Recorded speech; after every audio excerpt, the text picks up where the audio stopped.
Magandang umaga po sa inyong lahat. Maraming salamat po, Sister Lydie, Ate Lydie. Actually, minessage niya po ako at nagtatanong paano niya ako ipapakilala.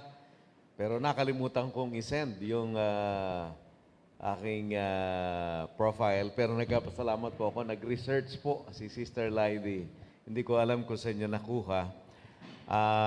Nagpapasalamat po ako sa pribilehyo na pinagkaloob po ng Pastor Jomel, Jack Evelyn, para kayo ay makasama sa umagang ito, unang Sunday ng December 2020.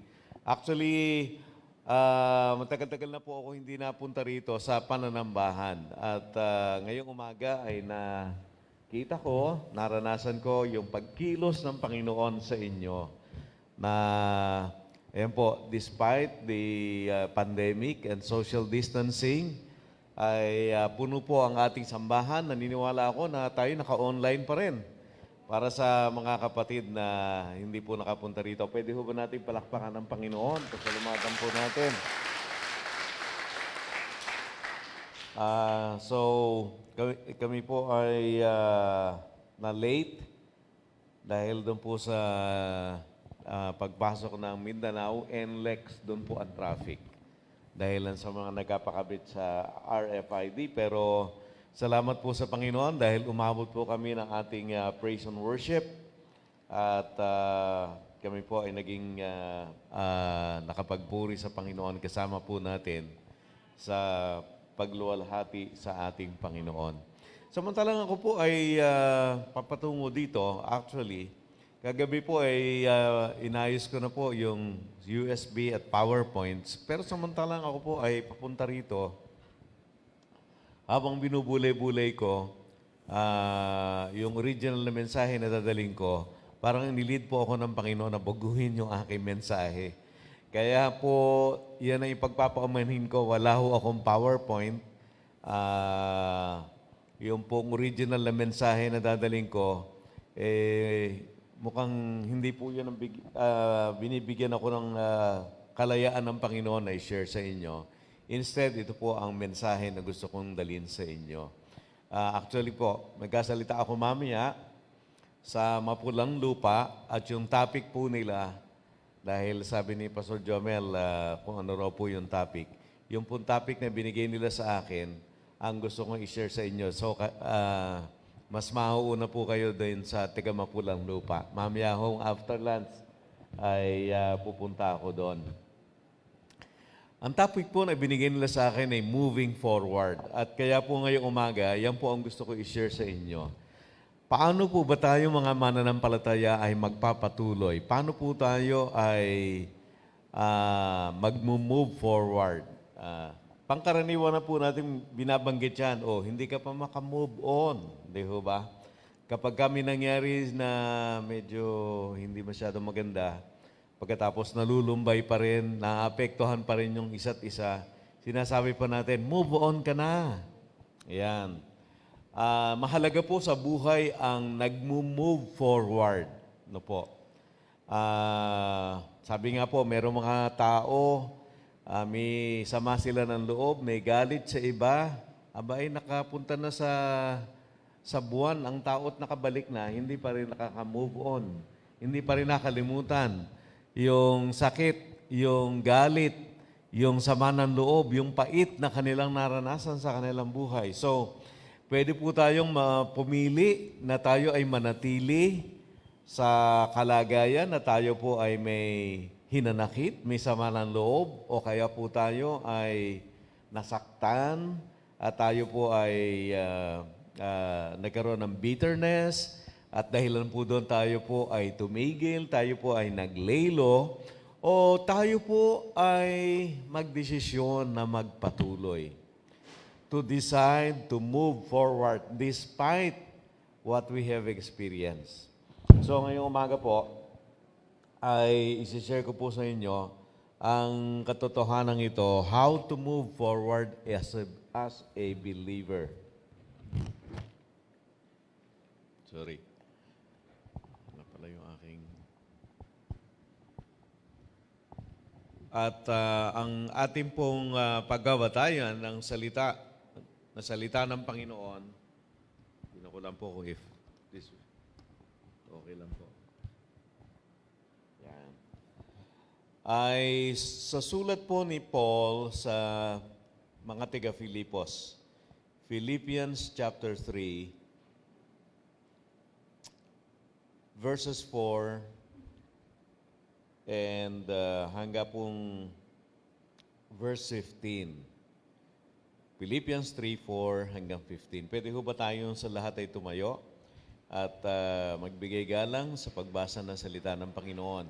Now, alam ko po, iba-iba yung version ng ating mga Bible, pero okay lang po. Hihilingin ko sana na magkaroon tayo ng responsive reading. Babasahin ko po ang verse 4, kayo po ang 5, ako uli ang 6. Yan, palitan po hanggang makarating tayo sa verse 15 ng Philippians chapter 3. So, okay lang po kung English, Tagalog, ang inyong Bible, at ating pong basahin yan doon sa ating ginagamit na Biblia. Tayo po ay magsisimula. Philippians 3:4 to 15. Though I myself have reason for confidence in the flesh, also, if anyone thinks he has reason for confidence in the flesh, I have more. Kayo po.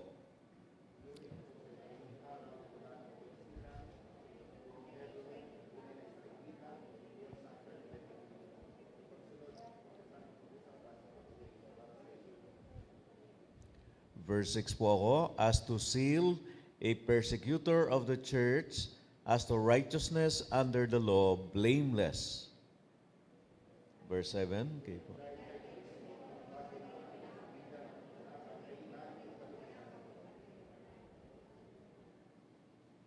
Indeed, I count everything as loss because of the surpassing worth of knowing Christ Jesus my Lord.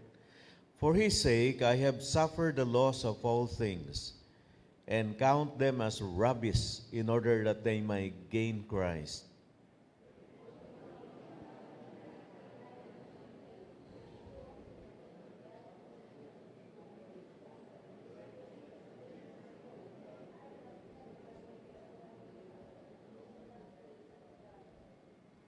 Verse 10, that I may know him and the power of his resurrection, and may share his sufferings, becoming like him in his death, that by, kayo po yung verse 11.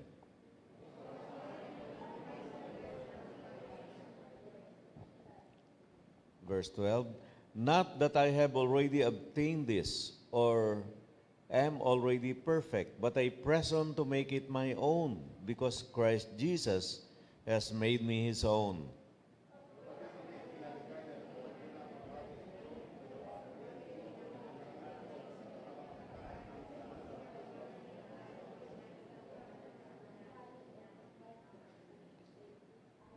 Verse 14, I press on toward the goal for the prize of the upward call of God in Christ Jesus. Tayo po lahat, verse 15. Let those of us who are mature think this way, and if anything you think otherwise, God will also reveal that to you. Okay? Pagpalain po ng Panginoon ang kanyang marangal na salita. Kahit na po medyo may distansya tayo, sabihin nyo nga ho sa dalawa, nakatabi nyo, kaliwa, kanan, move forward. Yan, okay. Pagpalain po ng Panginoon ang kanyang salita. Move forward.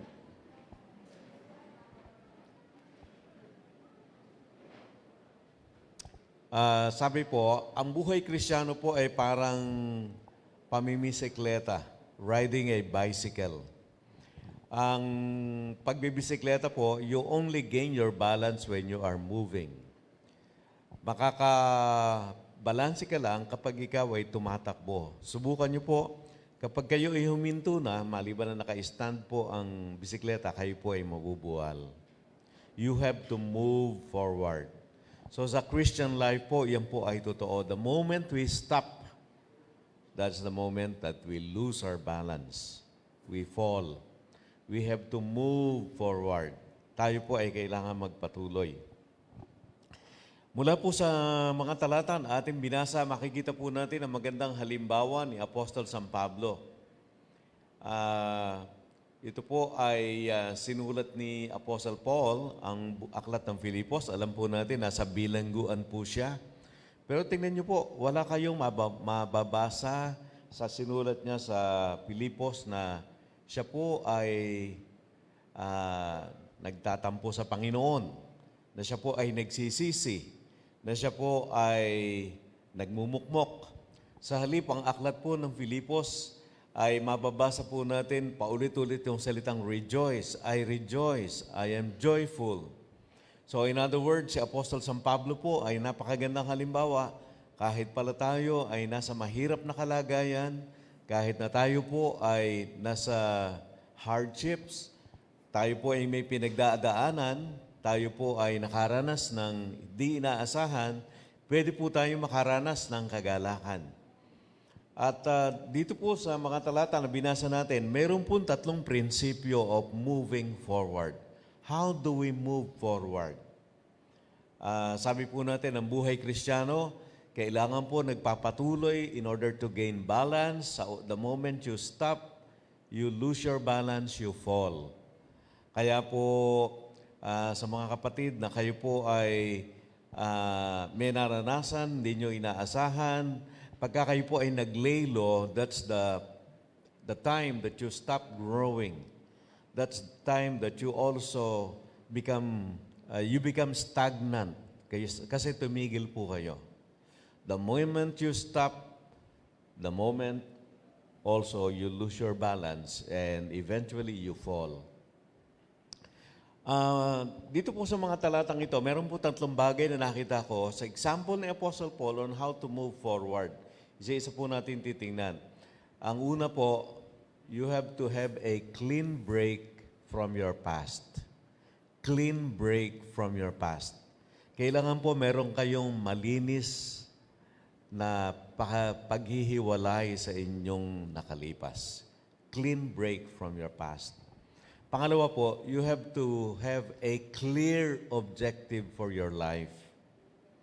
You have to have a clear objective for your life. Kailangan po meron kayong maliwanag na layunin para sa inyong buhay. At ang pangatlo po, you have to have a constant pursuit towards Christ-likeness. You have to have a constant pursuit towards Christ-likeness. So, tatlong C po yan. Hindi po C2, kundi C3. So, isa-isa lang po natin titingnan ngayong umaga.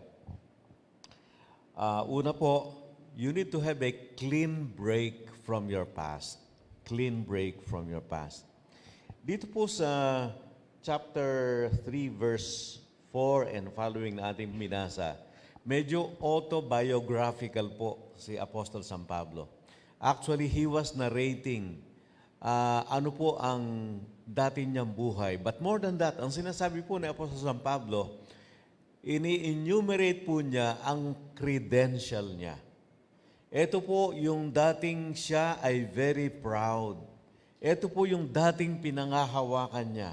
Ito po yung something na kanyang pinagtrabahuhan all his life. And ito po yung pinagsalalayan niya ng kanyang buhay, pinagsalalayan niya ng kanyang future, pero nakita niya na kailangan pala na iwanan. Okay? Now, tingnan ho natin sandali. Ano ho ba yun? Ang sabi niya, kaya, though I myself have reason for confidence in the flesh, if anyone thinks he has reason for confidence in the flesh, I have more. Ang sinasabi lang po dito ng Apostol San Pablo, yung mga tao na mayroong panghahawakan sa magagawa, ma-achieve sa pamagitan ng sarili, apart from God, hiwalay sa Diyos, meron ako at higit pa kaysa sa iba. So ang sinasabi po ni Apostol San Pablo, kung meron mang tao na nangahawakan sa magagandang katangian, katulad ko rin noon dati, at higit pa. At ito po, in-enumerate niya. So mga kapatid, actually, ito pong credential niya are not necessarily wrong in themselves. Hindi po siya masama sa kanyang sarili. but they all fall short to become acceptable to God. Yan. Marami po ang mga tao na nagsisikap maging katanggap-tanggap sa Diyos. Good intentions. Pero po, mali sa kaparaanan ng Panginoon. Ganun po dati si Apostol San Pablo. He thought what he was doing was right. He thought ang kanya pong ginagawa ay tama. So he pursued it with all his heart, with all his might, until he met the Lord at the road to Damascus and he found out sa kanyang buhay, mali pala ang direksyon ng kanyang buhay at mali pala ang kanyang pinangahawakan. Tingnan niyo po, ang sabi niya, verse 5, circumcised on the 8th day. Aba, iyan po ang prescribe ng sinasabi ng kautusan sa mga Hudyo sa Old Testament. No? Kaya po ang Panginoong Hesus nung ipanganak, pagdating na ika-8 araw, dinala rin siya sa templo. He was circumcised. Kaya po makikita natin right from the beginning, right from the start, kung ang pag-uusapan yung magagawa ng tao para matanggap yung pag-approval ng Diyos, abay, sa kapanganakan pa lang sinikap na ng mga magulang ni Apostol San Pablo. Tapos po sabi rito, of the people of Israel. In other words, siya po ay purong Hudyo. Ang kanyang parents po ay Hudyo. Dati po, ang paniwala ng mga Hudyo, sila lang ang katanggap-tanggap sa Diyos. Sila po ang may privileged position kasi pinili po silang bansa. Kaya they are very proud of their heritage. Kaya po mapansin natin, dalawa lang classification ng mga tao Kung hindi ka Hudyo, ikaw ay Gentile. Hintil. Hindi ka Hudyo. You're a pagan. No? Pero yung Hudyo po, talagang very proud po sila. Kaya po they look down on all the rest. Ayan. Sabi po natin ngayon, kahit halimbawa sa Pilipinas, kuminsan po meron tayong superiority kapag nasabi na, tiga rito siya. O halimbawa nung ang presidente, si Presidente Marcos, pag Ilocano ka, mataas ang posisyon mo. Kasi Ilocano si Apo. Parang ganun po. Si Apostol San Pablo po, pure Jew. No? Talagang Hudyo ang mga magulang niya. Sabi po niya, of the tribe of Benjamin.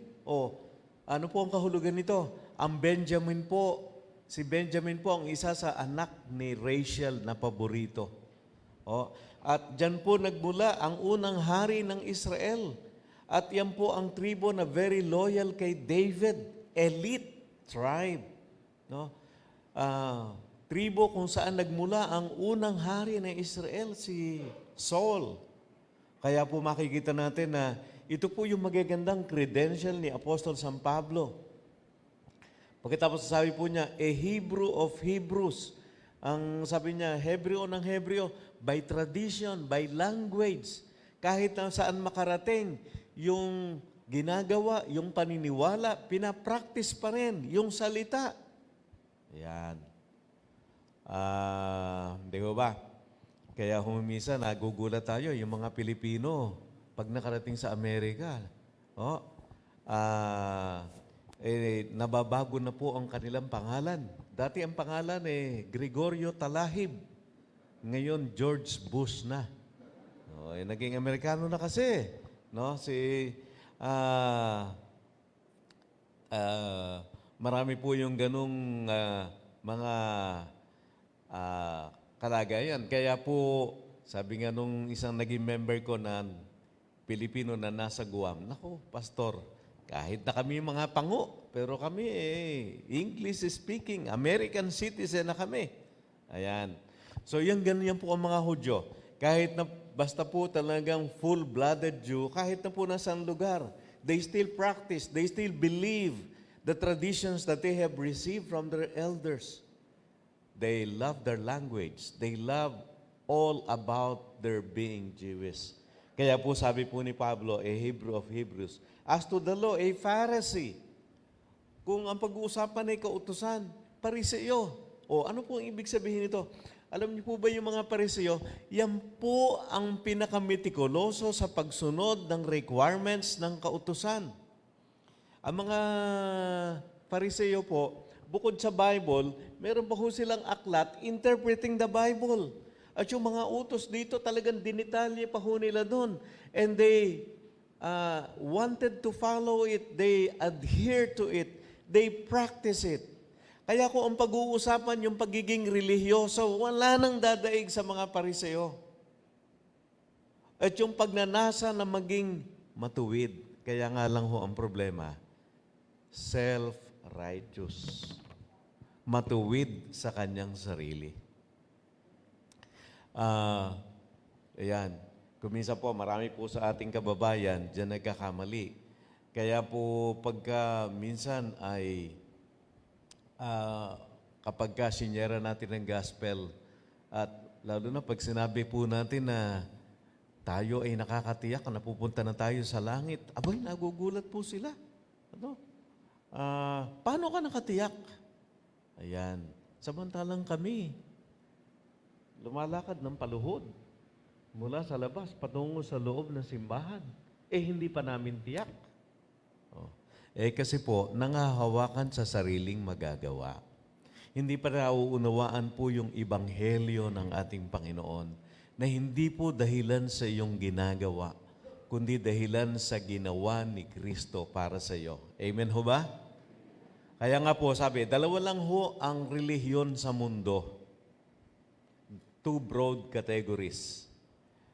Una, the religion of human achievement. Yung pong relihiyon na nagsisikap na gawin ang mabuti para maging katanggap-tanggap sa Diyos. Yan. Lahat po ng relihiyon na nag-e-emphasize na kailangan ng mabuting gawa para maging katanggap-tanggap sa Diyos, para sumunod sa mga ritual para maging katanggap-tanggap sa Diyos, na gawin ito at ito at ito. Yan po ay religion of human achievements. Pero meron pong pangalawa. Yung pong pangalawa is the religion of divine accomplishment. Yung pong ginawa na ng Panginoon sa pamagitan ni Jesucristo para sa inyo at para sa atin. Na nung siya ay sumigaw sa krus, it is finished, ay kinumpleto niya na po ang kabayaran para tayo ay mapatawad sa ating kasalanan at maligtas mula sa parusa ng impyerno. Kaya po, either of the two ang inyong pinagtitiwalaan. The religion of human achievement or the religion of divine accomplishment. Saan po kayo nagtitiwala? Sa pangalawa, purihin po ang Panginoon. So, yan po yung pinanggalingan nitong si Paul. Ang sabi po rito, as to seal a persecutor of the church. Aba, kung ang pag-uusapan ay sigasig, ako'y mag-uusig sa iglesia, sa religious experience daw po. Yan ang pinakamataas, yung zeal, yung sigasig. Hindi ho ba? Kaya nga ho sa Pilipinas, sinasabi natin, naku, yan ay sarado. Sabi nga lang, sarado katoliko. Tapos yung susi, nilulun pa. Hindi mo na magbubuksan talaga kasi sarado na. Pagkatapos yung susi, nilulun pa sarado, kandado. Yung sinasabi po nila. Okay? Kaya po si Apostol San Pablo, akala po niya kasi tama yung kanyang ginagawa. Kaya po yung paghuli niya sa mga mananampalataya, akala niya po sinusunod niya ang Diyos doon. Nabibigyan niya ng lugod ang Panginoon. Kaya yung po ay sinabi niyang zeal. Yung po ang kanyang sigasig. Aba, isipin mo, kumbaga, ilagay mo ang buhay mo sa panganib para lamang masunod mo ang Panginoon. Kasi akala po niya, iyon ay tama. At ang sabi po niya, persecutor of the church, as to righteousness under the law, blameless. Sabi niya, kung ang pag-uusapan ay katuwiran, ah, ayon sa inihingi ng kautusan, walang dungis, blameless. In other words, talaga pong sinisikap sundin yung kautusan. Okay. Pero yan po ay hiwalay sa pananampalataya sa ating Panginoong Hesukristo. Kaya po ano po ang sabi niya? Sabi po niya sa verse 7, "But whatever gain I had, I counted as loss for the sake of Christ." Ang sabi niya, ito yung mga bagay na dati pinanghahawakan ko, para sa akin, ito ang pakinabang. Para sa akin, this is something that to be proud of. Dito ko itinayo ang aking buhay. Pero, nung makilala ko si Kristo, ngayon, tinuturing ko na itong kalugihan. O, sino po yung nag-accounting sa atin? Ayan, kung marunong po kayo na accounting, o si Ate Laidi, sabi po nila yung debit, credit, kupit. Yung pera pala yung kupit, ano? Di ba?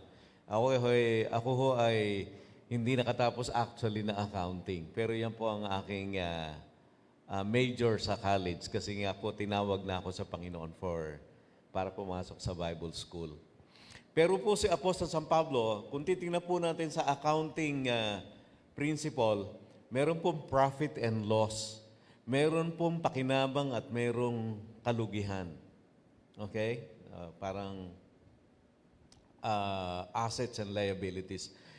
Pero po, nung tingnan niya yung kanyang buhay, dati po yung mga bagay na para sa kanya ay pakinabang, nung makilala niya si Kristo, sabi niya, inilipat ko na dun sa loss. Itunuring ko ng kalugihan.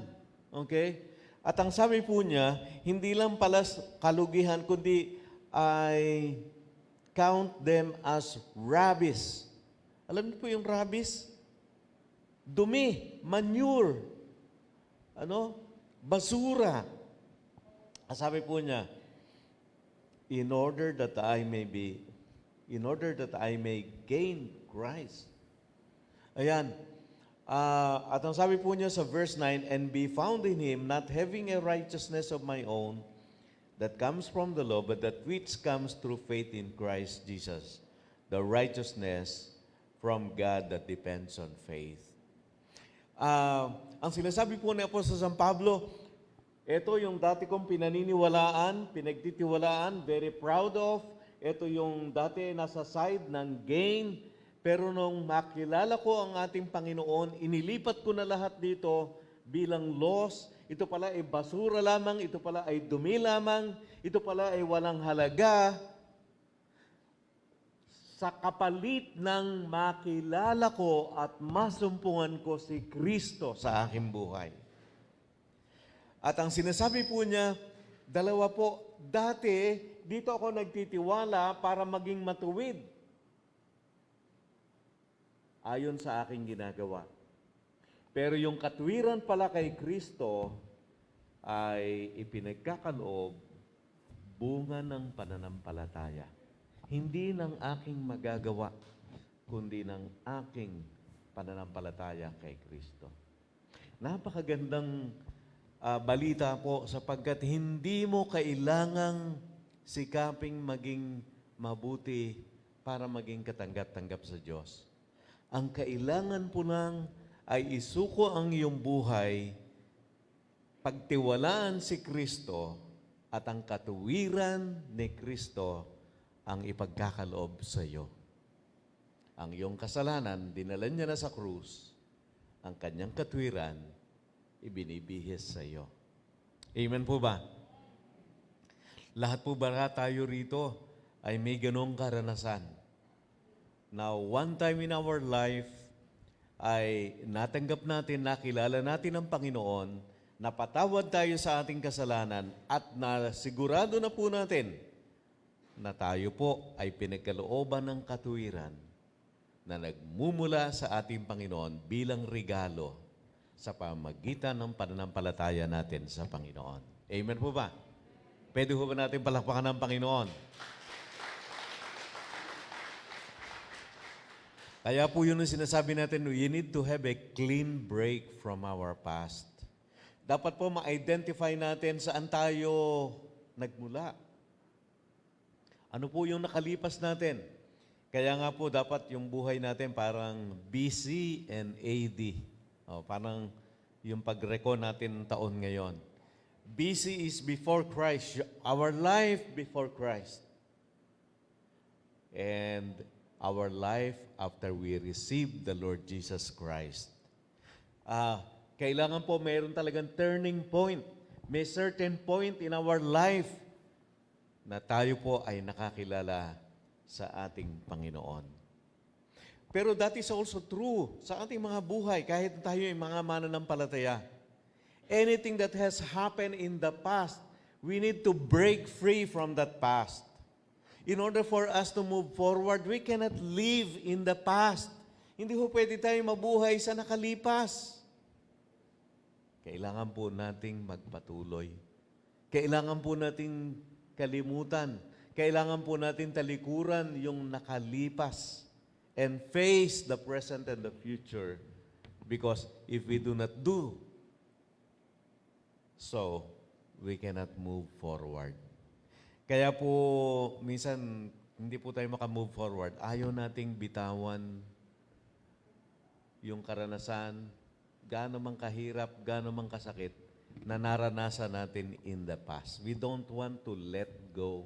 Parang tayo po, minsan nasisiyahan tayo, hindi ko malaman, nasisiyahan tayo na tayo nasasaktan. Di ba? Parang gusto nating mag-play ng martyr. Ayan.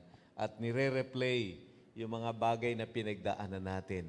At gusto nating ulitin ang istorya kung kani-kanino at kanino natin sinasabi sapagkat gusto natin maawa yung iba at makasimpatize sa atin. Pero much as we would like to do that, kapag lagi po nating inuulit ang kwento nung nakalipas, lalo po tayong natatali sa nakalipas. Amen ho ba? The more you remember it, the more you talk about it, the more you meditate, the more you think about it, the more you are tied to it. Ang kailangan po, you need to break free from that. You need to break free from that. Clean break from the past. Kaya nga po si Apostol San Pablo, sinabi niya ito yung nakalipas ko. Actually, magaganda to. Pero I have to treat them as rubbish. Inilagay ko na sa loss, no? Di ho ba? Minsan, merong nanghiram sa inyo ng pera, pero hindi na babayaran. Habang naaalala nyo, sumasama loob nyo. Tama ho ba? Mas mabuti pang i-treat mo na lang, o ibinigay ko na. Di ho ba? Kasi kung lalo nyo maiisip, lalong sasama ang loob nyo Ayun. Parang you treat that as a loss. Ano tawag ho doon? Bad debt na yan. Ayun.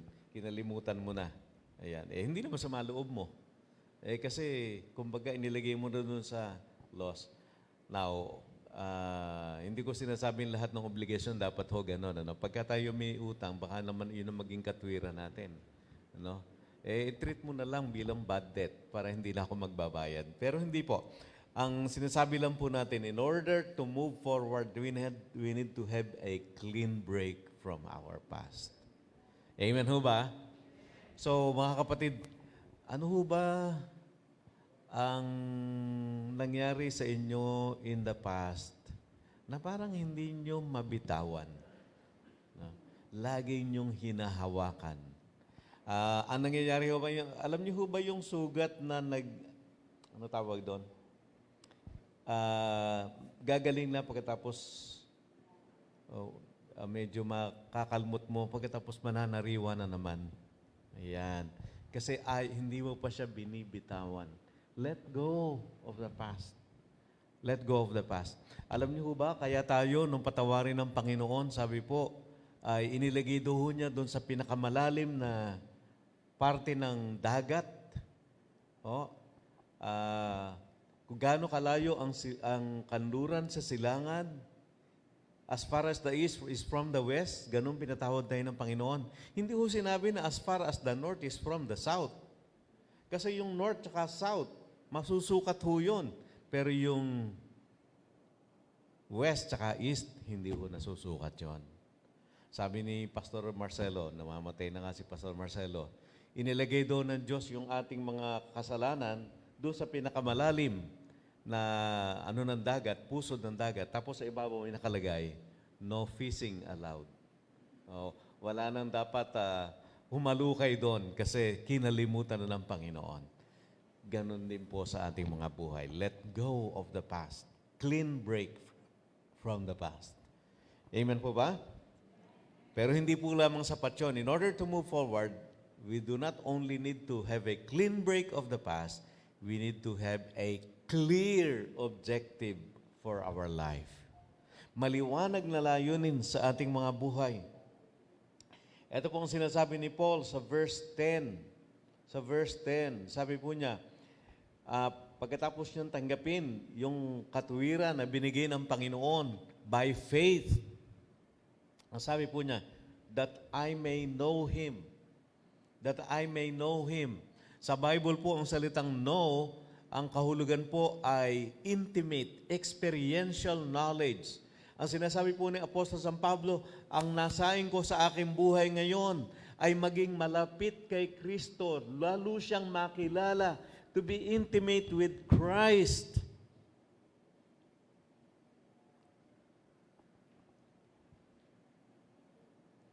Tatanungin ko po kayo, sino po dito nakakakilala kay Presidente Duterte? Taas nga akong kamay. Yan, salamat. Ang tanong ko po, kilala ho ba niya kayo? Hindi. You are not intimate with him.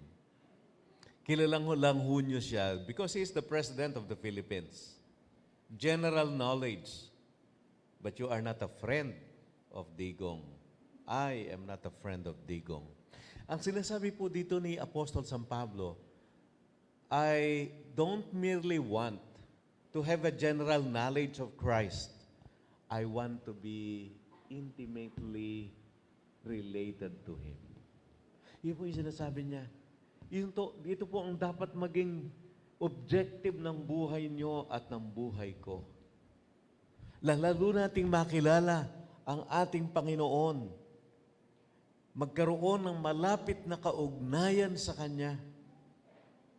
Po. Sino po kaya rito ang kayo po ay nagsasama na bilang mag-asawa at buhay pa kayo pareho ng 50 years? Pwede ko ba makita ang ang kamay?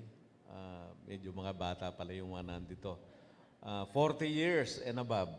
Meron ho ba? 30 years. Oh, yan, meron. 30 years and above. Ayan, kami ni Mrs. yan. 30 years and above. Panganay ko po, 35 na. Ayan, mag-aasawa na this coming December. O 35. Kaya ho, more or less talagang kilala na namin mag-asawa ang isa't isa. Kaya ho, kapag nagkasalita ng magsalita si Mrs. ko, tumatahimik na po ako. Ayan, biro lang. So, kilala na ho namin na isa't isa. Takes time. Takes time, takes effort. No? To be intimate. Kaya nga po sabi nila, pagka matagal na mag-asawa, sa tinginan pa lang. Ayan. Kaya sabi nila, makuha ka sa tingin. Alam mo na, yung pag tumingin sa iyo, eagle's eye, ay naku, alam mo na yan. No?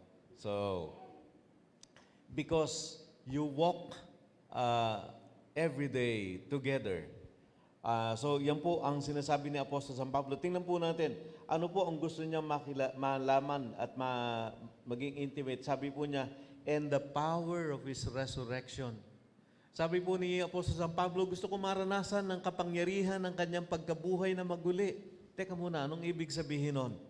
Alam niyo po, sa pagkabuhay na maguli ng ating Panginoon, He proved that He is powerful, Siya ay sovereign, tinalo niya po ang kasalanan, tinalo niya po ang kamatayan, tinalo niya po si Satanas, tinalo niya po ang lahat ng puwersa.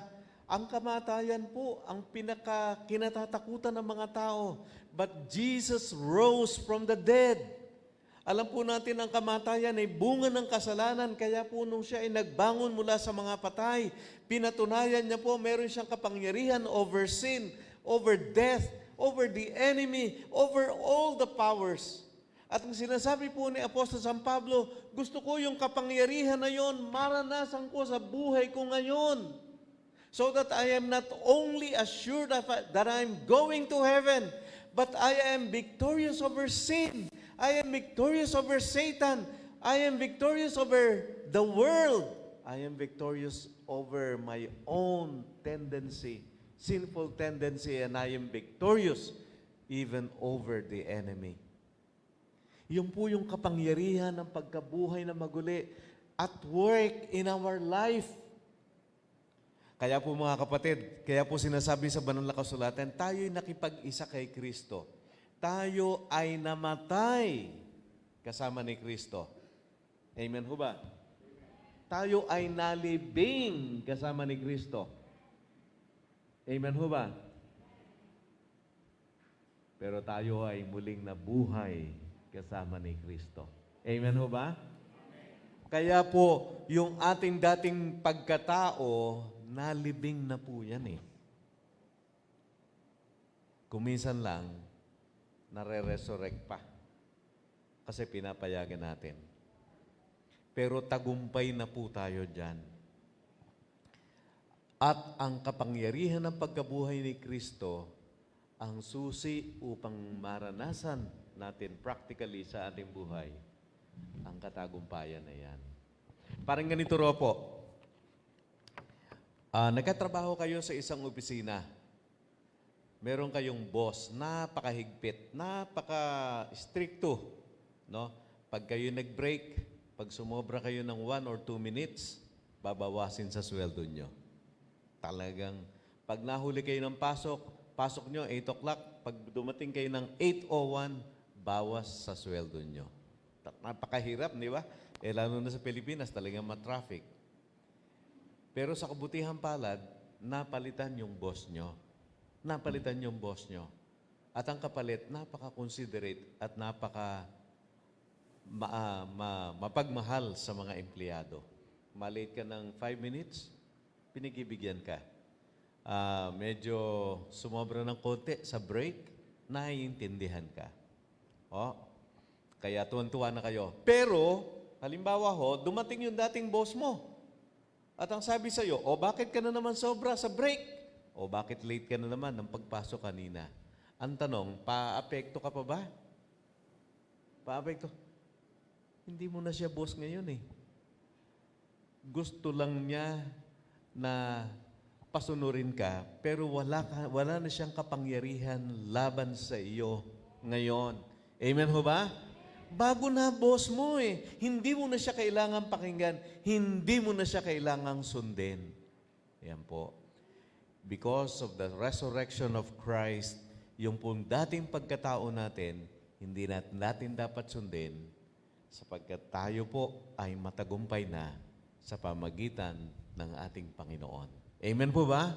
Kaya po yung sinasabi ni Apostle Paul, kaya po napakahalaga that we become intimately related with Christ and experience the power of Christ, the resurrection power of Christ. At ang sabi po ni Apostle San Pablo, becoming like Him in His death. Makatulad niya sa kanyang kamatayan. Si Kristo po ay namatay para sa kasalanan. Pero ang sinasabi po ni Apostol San Pablo dito, hindi naman siya kailangan mamatay para maligtas yung iba. Kundi po handa niyang ibigay ang kanyang buhay in order for others to hear the gospel so that they will be saved. Yun hubang paglalaan ng kanyang buhay, yung kanyang buhay po inilalaan niya na para maglingkod sa Panginoon at sukdulan na dumating ang pagkakataon na siya ay mag-alay ng buhay, siya po ay nakahanda. Kung babasahin po natin, kaya po doon sa Romans chapter 9, binabanggit po ni Apostol San Pablo, yung mga kababayan niya ng mga Hudyo, sabi niya, habag na habag ako sa kanila. At ang sabi po niya, kung pwede nga lang, ako na mapahamak, maligtas lang sila. Isipin niyo ho ba yun? tingnan niyo po, kapag ka ganun po ang passion natin para maligtas ang iba, naku talagang, yun ho bang parang sa kalooban natin, kahit na ako na yung mapahamak para maligtas sila. Yun po yung desire, yung burden ng puso. Pero of course, alam po natin, bawat isang tao ay mananagutan sa ating Panginoon. Pero yung pong pagnanasa natin na mailapit yung iba para sa ating Panginoon. At ang sabi po niya sa verse 11, that by any means possible, I may attain the resurrection from the dead. Ayan. Kaya po si Apostol San Pablo, yung makilala ang Panginoon, yung kanyang kapangyarihan, makatulad sa kanyang paghihirap, kanyang kamatayan, hanggang sa kanyang pagkabuhay na maguli. Sa madaling sabi po, ang gusto ni Apostol San Pablo, maging katulad ni Jesucristo, to be Christ-like, to maging mapurso niya yung pagiging kamukha ng ating Panginoon. Sabi po ako minsan, tayo mga mananampalataya, ang prayer po natin, Lord, baguhin mo po ako. Pero kung minsan daw, ang kahulugan nun, Lord, baguhin mo po ako sa area na to. Pero yung ibang area ng buhay ko, okay na Panginoon, huwag mo nang pakialaman, bahala na ako dyan. Ayan. Kaya pala hindi talaga tayo mabago ng husto. Kasi po, nakareserba yung ibang bahagi ng buhay natin para sa ating sarili. Baguhin mo ako ayon sa gusto ko. Parang gano'n sinasabi natin. Dapat po pala ang prayer doon natin na ito, Lord, change me totally. Change me completely. Baguhin mo ko ng lubusan, Panginoon. Wherever you want to see change in my life, change me. Hindi po change according to my wish. According to what I want. Hindi. Change me totally. Amen ho ba? Kapag ako yun po yung panalangin natin, abay, talagang maaasahan po natin na Diyos ay tutugon sa atin. Kasi po, makikita niya, nakasurrender yung buo nating buhay sa Kanya. Amen po ba? Kaya mga kapatid, kailangan po natin clear objective for our life. What is your objective in your life? Kay Paul, isa lang, maging katulad ni Kristo. To be like Christ. Like Christ. Yan po ang passion ng kanyang buhay. Yan, narinig ko madalas. Ngayon, marami yung sinasabi, ito yung passion ko. Yan. Ano ho ang passion nyo? Yung passion ho, iba sa hobby. Yung hobby po, ginagawa mo lang pag meron kang panahon. Pero yung passion po, yun ang pinag-uulan mo ng lakas mo, ng focus ng buhay mo. That's what you want to do. Nawa po maging passion ng bawat isa sa atin ay katulad ni Apostol San Pablo, in order to know Christ. In order to know Christ. So, nakita po natin ang una, clean break from the past. How to move forward, clean break from the past. Pangalawa po, clear objective for the future. Pangatlo, ito po, yung pangatlo, constant pursuit towards Christ-likeness. Sabi po niya sa verse 12, andiyan pa po ba kayo? Sabi po niya, not that I have already obtained this or am already perfect. Mga kapatid, pakinggan niyo po ito. Ang susi po sa paglago ay yung hindi ka maging kontento sa naabot mo na. Tingnan niyo po sa Apostol San Pablo. Ang sabi niya, hindi ko inaaring naabot ko na. Aba, kung mayroong isang mananampalataya, isang Kristiyano na dapat masabi, palagi ko naman, ako, okay na yung kalagayan ko sa harapan ng Panginoon, paglilingkod ko. Si Apostol San Pablo yan. Nung sulatin niya po ang Filipos, marami na pong simbahan na naitayo ni Paul. Marami na pong lugar na siya inapuntahan. Marami ng mga tao ang nailapit niya sa Panginoon. Marami na siyang na-disciple. Marami ng misyon na nasimulan. Pero sabi po na Apostol San Pablo, hindi ko pa inaaring inabot ito. Hindi pa ako ganap. Kaya po sabi, sa paglago, meron pong honesty and a sense of dissatisfaction. Kailangan meron tayong, hindi pa tayo kontento. Kasi sa oras na maging kontento na po tayo, titigil na po tayo. Amen ho ba? Amen po ba? Ako po ay natutuwa dito sa IRM San Vicente. Talagang, isipin nyo, pandemic. Ito pa lang ang una kong simbahan na nadaluhan during the pandemic na puno, no, na hindi pa anniversary. Purihin po natin ang Panginoon. Sige, palakpakan po natin ang Panginoon. So, napakadakila ng ginagawa ng Diyos sa inyo at sa magitan ng ating mga manggagawa. Pero, kailangan po, huwag tayo maging kontento. Amen po ba? Kasi pag tayo po'y naging kontento na, titigil na po tayo. At tayo po ay mag-i-stagnate sa ating paglilingkod, sa ating kaugnayan sa ating Panginoon. Ang sabi po ni Apostol San Pablo, hindi ko sa inaaring inabot ko na, pero tingnan niyo po yung sabi niya, but I press on to make it my own because Jesus Christ has made me His own. Alam niyo po yung salitang press on, ito raw po yung ginagamit ng mga atleta sa kanilang pagsali sa kompetisyon na lahat ng muscle ay kumikilos at tine-exert nila. Yan po yung salitang press on. Yung lahat ng energy, yung lahat ng lakas, yung lahat ng bahagi ng katawan ay gumagana para sa isang gawain. Yun po. Talagang involved lahat. I press on. Napakaganda. Anong katotohanan po sa ating mga buhay? Hindi ho ba? Tingnan niyo po, kahit sa physical, kapag po ang muscles ng tao hindi nagagamit, lumiliit, atrophy ang tawag.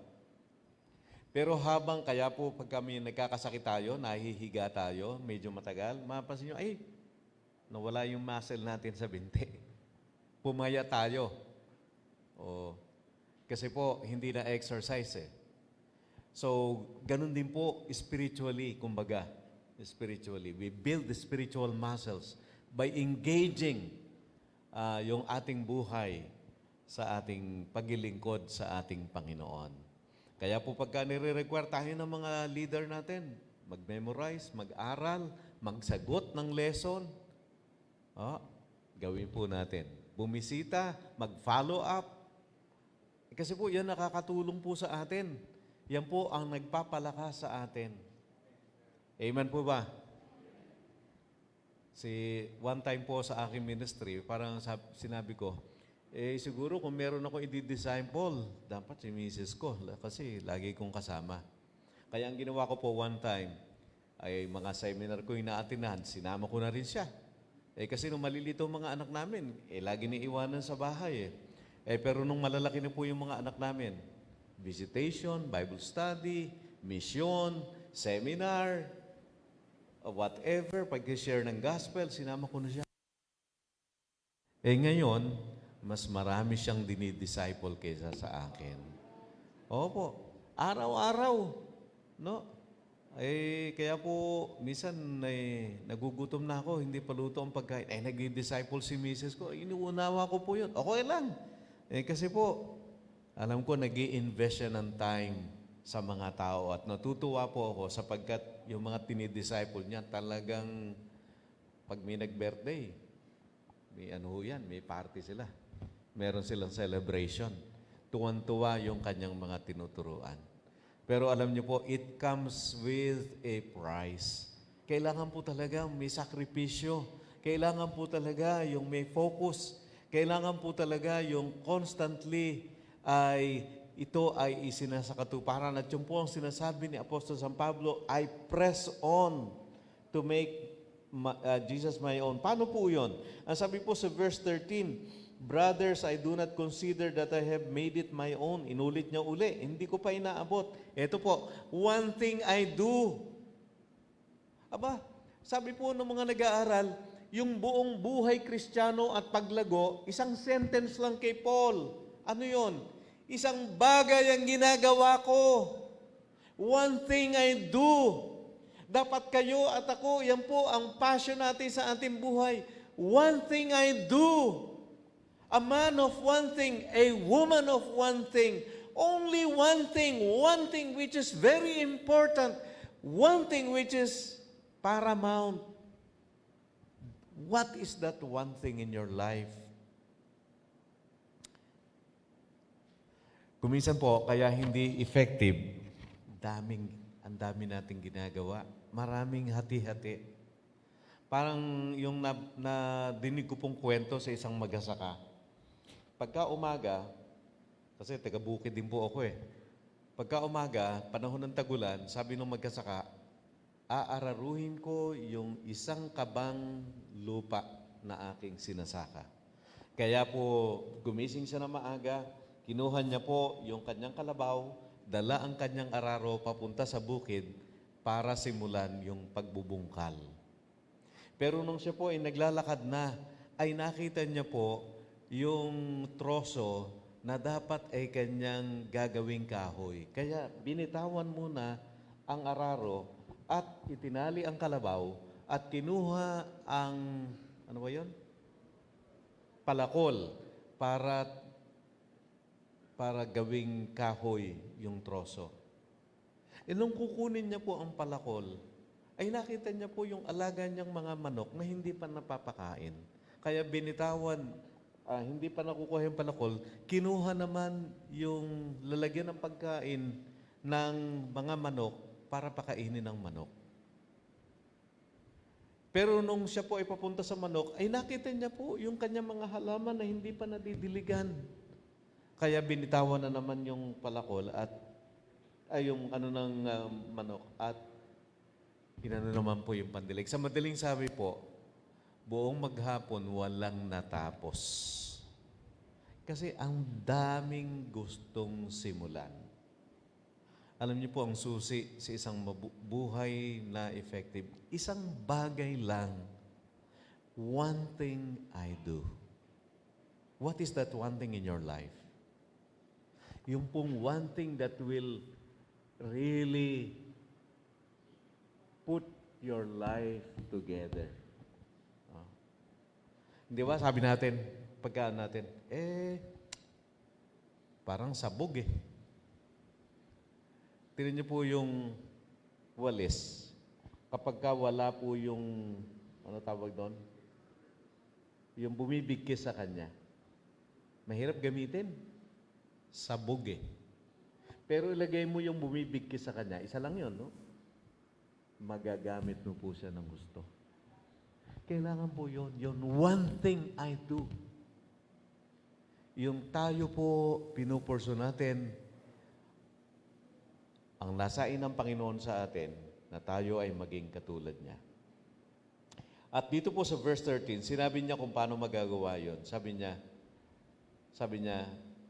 one thing I do, paano? Forgetting what lies behind. Ayun. Kailangan kalimutan natin yung mga nakalipas. Forgetting what lies behind. Ano po ibig sabihin na Apostol San Pablo? Kung yan man ay tagumpay, huwag tayong manatili dyan.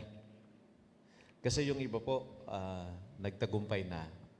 Laging iyon ang pinag-uusapan. Hando na lang. Pero tapos na. Tapos na yun.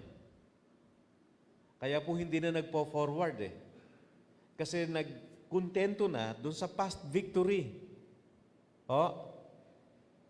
Pero past na yun Nakalipas na yun. Ang question, ngayon. Kaya ho, ang buhay Kristiyano, kahit sa pananampalataya, hindi po yung, dati talagang ako ay talagang aktibong-aktibo. Ang tanong, ngayon. The question is now. Hindi mo pwedeng sabihin, dati ako ay talagang masugid na mananampalataya, tagusunod ni Kristo. Well, good. But now, what about now? The question is now. Kaya po yung nakalipas, kung yan man ay tagumpay, yan po ay ating lagay sa likod. Lalo na kung yan po ay kabiguan. Kailangan din po nating kalimutan. Why? Kasi po yung kabiguan, lalagi nating inaalala, yan ang nagpapahina ng kalooban natin eh. Yan po ang nagpapahina ng kalooban natin. Kailangan po iyan ay malagpasan natin. Amen ho ba?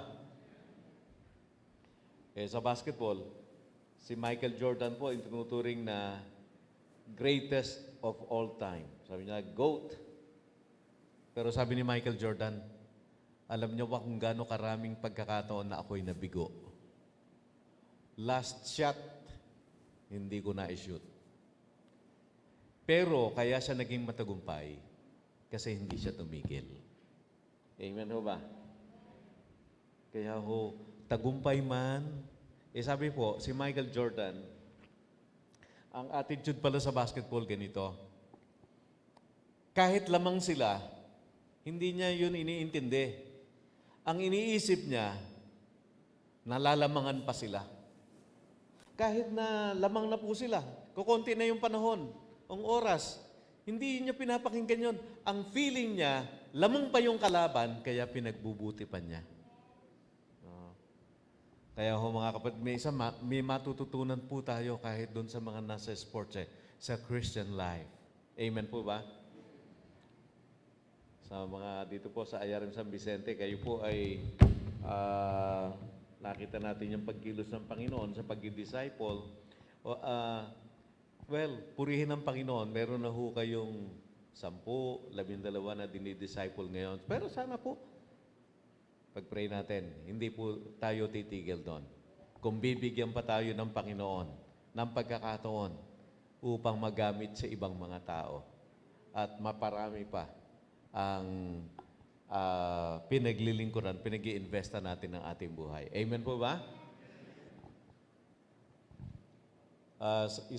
Isang lalaki po sa banal na kasulatan, si Caleb, 85 anyos. No?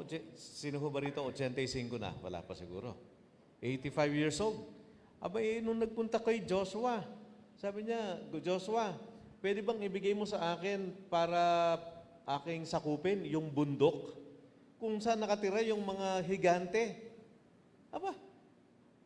85 anyos. Yung 85 po, kadalasan ang hinihingi, tumba-tumba. Rocking chair, hindi ho ba? Para magpapahinga na retirement. Itong si Caleb ang hinihingi pa, bundok. Give me that hill country where the giants dwell. Sabi niya, with the Lord helping me, I will drive them out. Diba? At yun na ang nangyari. Ayan. Amen po ba? Kaya may kasabihan tayo sa matatanda sa probinsya, kalabaw lang ang tumatanda. Amen ho ba? Hindi po yung edad, kundi po yung attitude natin. Kahit na po tayo marami ng taon, pwede pa tayo magamit ng Panginoon. Pwede pang merong ministeryo ang Panginoon sa atin. Pwede pang ang kapangyarihan ng Diyos ay mahayag sa ating mga buhay. Amen po ba? Hanggang pinagkakalooban tayo ng Diyos ng buhay at ng pagkakataon. Excuse me. Kaya po sabi ng Apostol San Pablo, forgetting what is behind is training toward what is ahead. Ang tinutungo ko, yung hinaharap. Okay?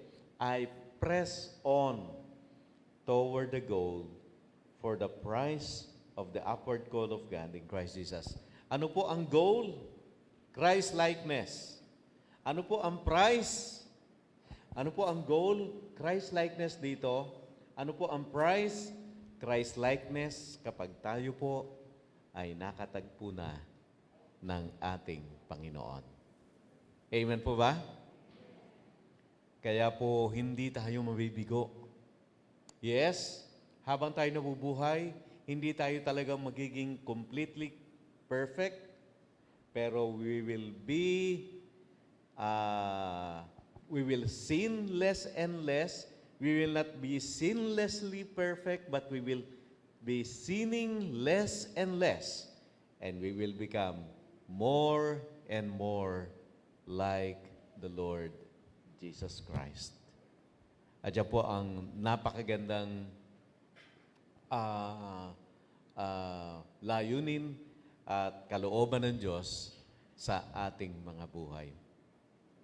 Naalala ko po yung isang kwento tungkol po sa isang pintor na siya po ay nagpinta ng larawan ng ating Panginoon. Pero ngayon po, ang gusto niya ipinta ay si Judas. Judas Iscariote. Kaya po, naghahanap siya ng model. Abay, tumitingin po siya sa mga bar, mga nightclub.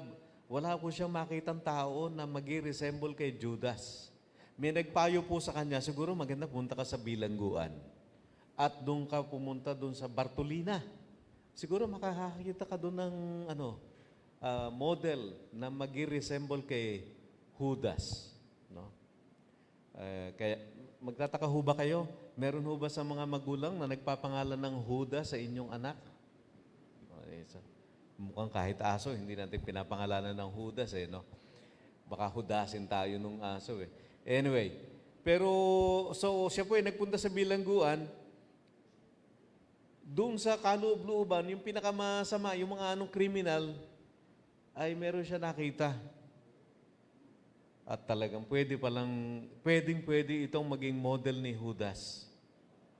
So pumayag naman po yung lalaki, kaya nagsimula na po siyang guhitin habang yung lalaki ang model. Pero napansin po niya na habang ginuguhit niya, lumuluha yung lalaki. Lumuluha. At ang sabi niya, napansin niya ho na lumuluha. Sabi niya, teka muna Brad, bakit ka lumuluha? Lumuluha ka ba dahil ikaw ang napili ko bilang modelo ni Judas? Ang sabi niya, actually hindi po bakit ka umiiyak?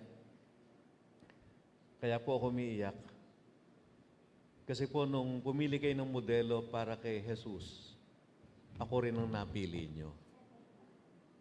Pero over the years, malaki po nagbago, sumama ang aking buhay. Nung pumili naman kayo ng modelo pero kay Judas, ako pa rin ang napili nyo. Kabaligtaran ho ng dapat mangyari sa mga mananampalataya. Ang mga mananampalataya po, from an ugly past, from our life without Christ, to a life in Christ, and to a life becoming more and more like the Lord Jesus Christ. Dapat po yung journey na yon at yung po ang ating pinupursu. Yun ho ang ating tinutuunan. At sa biyaya ng Diyos, ang Espiritu ng Diyos at ang ating Ama ay may buong kagalakan kapag tayo po ay nagpapatuloy doon. So how do we move forward? We need to have a clean break from the past, a clear objective for our life, and a constant pursuit towards Christ-likeness. Ang aking pundalangin sa IRM San Vicente, talaga pong ipagpatuloy po ninyo. Kasi encouragement po kayo sa iba, inspirasyon kayo sa iba, at nawa po marami pang mga iglesia na maging katulad nyo. Pero wag po kayo maging kontento sa naabot na. Magpatuloy po kayo. You can move forward. You can continue to grow. You can continue to becoming more intimate with the Lord, becoming more useful to the Lord, becoming more fruitful to God. Pwede bang hilingin ko na sandali tayong tumayo at tayo po ay manalangin.